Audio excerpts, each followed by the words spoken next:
There are rare moments in human history when ordinary men step forward and carry a whole world on their shoulders. Moments when fear surrounds them, when hatred approaches from every direction, when the future itself seems to shrink. Yet these men, armed not with privilege or protection but with courage alone, stand firm and refuse to step aside. Most of these stories never reach the warmth of daylight.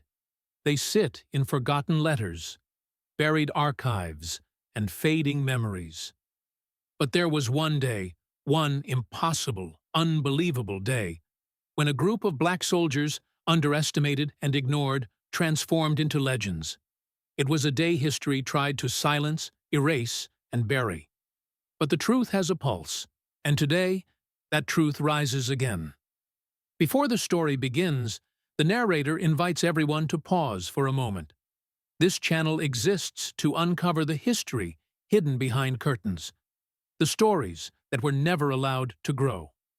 The viewer is asked to subscribe, turn on notifications, drop a comment about which forgotten hero they want revealed next, and share this story so that the truth reaches far beyond this single video. Because what follows is not simply a historical event, it is a reminder of human resilience that deserves to be known. The day begins quietly, with a kind of uneasy calm that often appears before storms. Somewhere in the American South, in the late 19th century, when Reconstruction was on shaky legs and justice had become a fragile hope, a small group of black soldiers prepared for something they never expected: war on their own soil. Not a foreign battlefield, not a faraway conflict. They were preparing for a fight steps away from the homes they built, the families they protected, and the freedoms they were told they had earned. The sun had not yet risen. The air felt thick with tension, as if the sky itself knew what was coming. These soldiers were veterans, men who had fought for the Union, men who had marched under the scorching sun, men who had survived hunger and gunfire.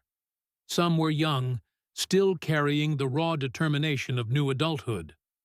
Others were older, their faces carved with lines from wars both physical and emotional. Every one of them knew they had already fought once for a freedom that still felt fragile, as though it were balanced on a thread held by someone else's hand. They woke before dawn, moving silently across creaking wooden floors. Some steadied their breath. Others thought of their children sleeping in nearby rooms. A few whispered quiet prayers not for victory, but for strength. They did not wear polished uniforms. Those days were gone. Most wore worn boots, patched jackets, and hats that had seen too many summers. But they carried themselves with dignity, a kind of posture that came from surviving what others tried to break. Outside, the world was slowly changing colors. Light crept across the horizon in thin streaks, as though even the sun was hesitant to rise. These men gathered in an open yard. They said little. They didn't need to speak. They understood what was ahead. Rumors had spread for days about a violent force gathering. Organized men wearing hoods, carrying torches, riding in the night like shadows with teeth. Their purpose was simple: terror. Their target was clear: the black community that had begun to build a future after centuries of chains. And above all, they wanted to destroy any symbol of black power, discipline, and self-respect. The soldiers were the greatest symbol of all.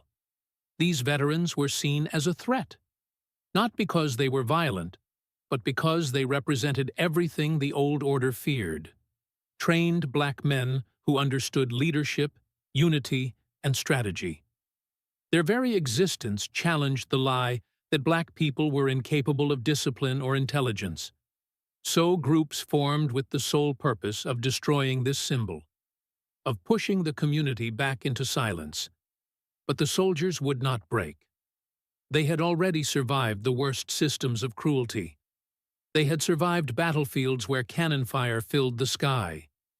They had survived whips, chains, forced labor, and laws designed to shrink their humanity. They were not afraid of men who hid behind hoods. Still, they understood the danger.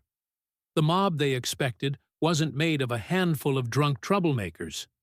It was made of hundreds, armed, organized, and determined to wipe out anything that looked like progress. It was a machine built on hate. The soldiers knew they were dramatically outnumbered. Some estimated 10 to 1. Others believed the number was even higher. But turning away was not an option.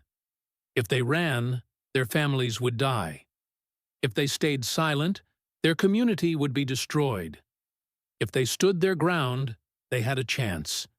Not just at survival, but at rewriting the story of who they were allowed to be. The soldiers positioned themselves in different parts of the town, choosing high ground, narrow paths, and areas where the approaching attackers would be forced to slow down. They moved with quiet purpose, the same discipline they had learned during the Civil War, except now they carried not the pride of a nation, but the hope of their own people. As the night deepened, tension grew. Every small sound made hearts quicken. An owl's cry felt like a warning. A distant hoofbeat made nerves tighten. Even the wind moving through trees seemed to whisper the coming danger. Mothers watched from windows, holding their children close. Elderly men paced their porches, unable to sleep. Young boys peeked through cracks in doors, trying to understand why the strongest men in their lives looked so serious. Then it came. The distant rumble of horses, the flicker of flames, the roar of voices growing louder. The mob approached like a storm. Torches lit the darkness in an eerie orange glow. Gunshots were fired into the air to signal their arrival. Their shouts echoed through the night with a twisted confidence that came from believing they owned the future. The soldiers stood quietly, hearts pounding but spirits steady. They were not driven by anger or revenge. They were driven by duty. They knew the meaning of standing in formation, even if the battlefield had shifted from open plains to narrow southern streets. They waited until the mob grew near. They waited until they could see the whites of their enemies' eyes. They waited until retreat was impossible. Then the chaos erupted. The mob surged forward with wild movements, shouting curses and threats. But instead of frightened men scattering before them, they found trained veterans standing like a human wall. The soldiers didn't rush. They didn't panic. They moved with precision. Their guns fired in controlled bursts, each shot deliberate and calm. The sound of disciplined defense collided with the reckless aggression of attackers who had expected fear, not resistance. The mob stumbled. They could not understand how so few men held their ground with such strength. They had come expecting to terrorize unarmed families, not to face military-trained defenders who understood strategy. The first wave of attackers fell back almost immediately, shocked by the pressure they faced. But the attackers regrouped. Their numbers were massive. They circled around houses, trying to flank the soldiers. They set fire to fences. They shouted to intimidate. The soldiers responded with unwavering focus. They shifted positions, tightened formations, and fired when needed. It was not chaos for them. It was survival guided by discipline. Yet even the bravest hearts feel fear. There were moments when the soldiers sensed their limits. Ammunition grew low. The screams of terrified neighbors grew louder. Smoke filled the air, turning the sky into a twisted mirror of fire.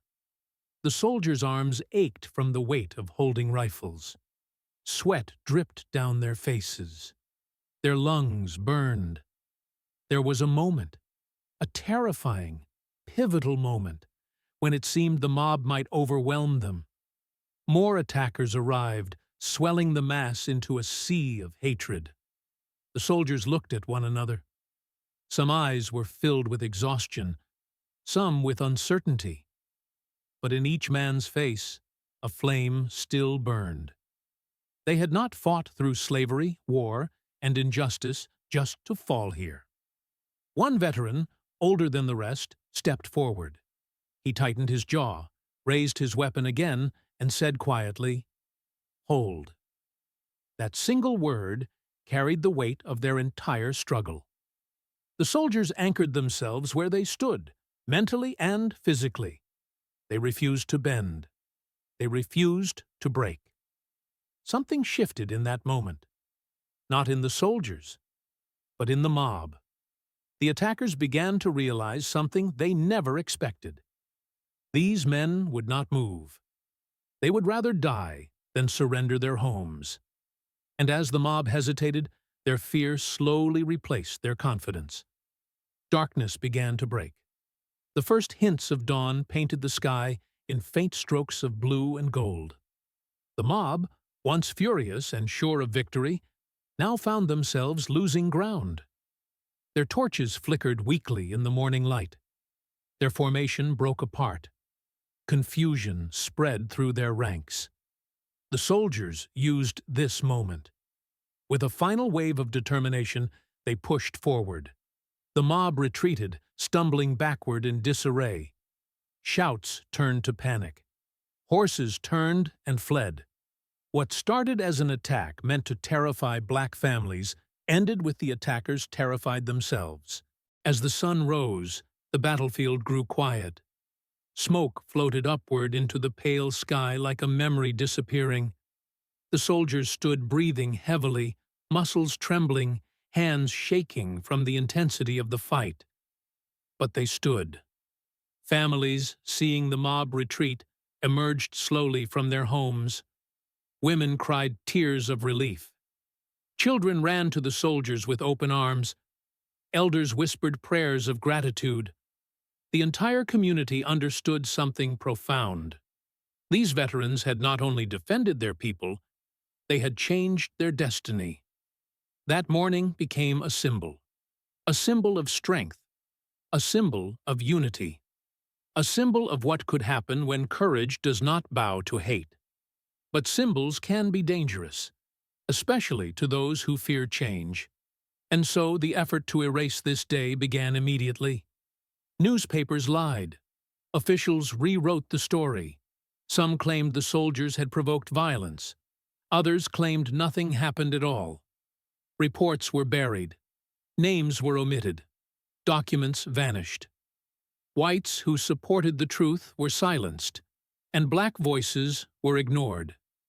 It became a ghost story, whispered in families, remembered in old diaries, and passed down like a treasured secret. But erasure cannot defeat truth forever. The story survived not through textbooks or official records, but through memory. Living memory handed down by those who refused to let courage die in silence. The impact of that day stretched far beyond its own moment. Future generations of black soldiers, those who would fight in later wars, who would battle for civil rights, who would face police dogs, fire hoses, exclusion, and discrimination, drew strength from this forgotten victory. Even if they never knew the exact details, the spirit of those defenders lived inside every battle against injustice that came after. What these soldiers did was more than a physical act of protection. It was a declaration, a refusal, a message carved into the fabric of history. Black courage is real. Black unity is powerful. Black resistance is not chaos. It is strategy, discipline, and self-respect. And no system, no mob, no government could crush that truth. The narrator reflects on this truth with a soft but strong tone. These soldiers did not fight for glory. They did not seek fame. They did not imagine that people generations later would speak their names or honor their legacy. They simply did what had to be done. They stood between their people and terror. They stood even when the world expected them to fall. And in doing so, they became legends, not legends shaped by myth, but legends forged by courage, strong enough to challenge the darkest forces of their time. Their story is a reminder of something important. History is not just written in books. It is written in actions. It is written in the bravery of ordinary people who choose to stand firm when no one expects them to. It is written in countless stories waiting beneath silence, waiting for someone to listen. And so the narrator closes with a powerful invitation. If the viewer feels moved by this story, they are asked to hit the like button, subscribe to the channel, and share this video so that the truth travels farther than the lies ever could. The narrator encourages viewers to comment about the stories, warriors, leaders, and forgotten chapters they want revealed next. Because history may try to erase, but together, we can bring those erased voices back to life. The story ends with one final message. These soldiers were not written into most textbooks, but they were written into the hearts of their people. And today, by hearing their story, by carrying it forward, the viewers become part of that legacy. The day Black soldiers became legends was not the end of a chapter. It was the beginning of a truth rising stronger than ever.